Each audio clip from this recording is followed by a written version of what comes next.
We're back to unlimited hydroplane racing in Syracuse, New York. Let's go to the pit area and hear a story that's kind of interesting that happened in qualifying yesterday. Sometimes unlimited hydroplane racing has its light moments. This guy is smiling because he thought he had a fire in the back of the boat while qualifying and testing yesterday. Yeah, it was a big explosion. Parts blew off into the lake. I think we salvaged most of the parts. We've got them all together today. So it was kind of a wild experience. A lot of noise, a lot of oil, a little bit of smoke and fire and all that stuff. One of the wild experiences, one of many that happen in unlimited hydroplane racing. Let's change the subject here just a little bit and head up to Baltimore, Maryland, and the IoGP series. Here's Chris Lincoln. We're at Middle Branch Park in Baltimore, Maryland, where fans line the banks to watch the 4th round of the IoGP series.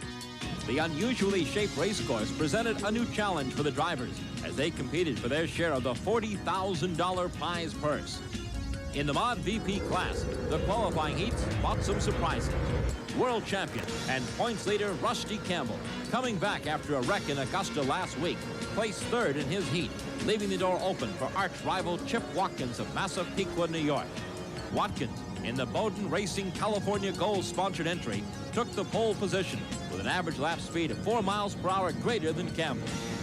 In an equally strong showing in Heat 2, Charles Anderson from Elizabethtown, Kentucky, breezed to an easy victory over top racer Alan Stoker. His win set up a 3-way battle for the points. In the final event, Rusty Campbell, starting on the dock, appeared to shake off his injury and jumped ahead of the field to take an early lead. Then, in one of the strangest incidents seen in any kind of racing, boat 69, driven by Kevin Barnett, spun out in turn 4 and was struck broadside by the AAA sign company boat of Larry Davis.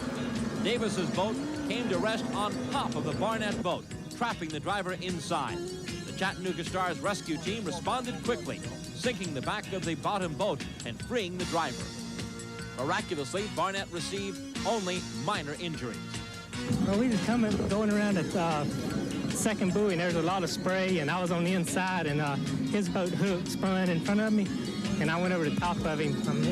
It's nobody's fault, really, just one of those things, and kind of scary because he was under the boat and I couldn't see him, but I got down under it and started talking to him. I think he'd be okay.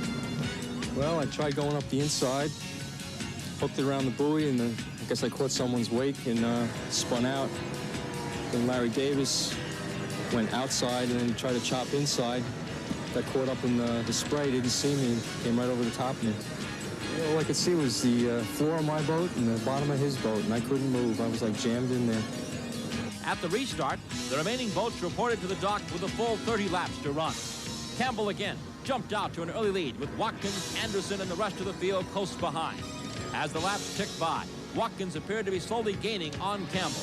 Then, on lap 16, as he picked his way through the slower boat, he caught a wave and turned too hard. The boat rolled, and he was out of the race.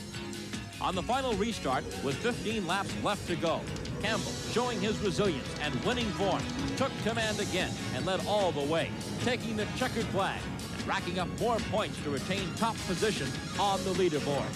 Charles Anderson finished 2 seconds behind Campbell, and Tab Bridges, driving for the Muscle Boat team, finished 3rd.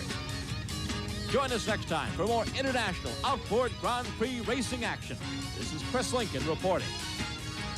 Thousands on the shore here at Onondaga Lake in Syracuse, New York are set for the final. The final field of the 6 fastest boats to race for the top money. We'll have the action. HFC American Hydroplane Series after this timeout.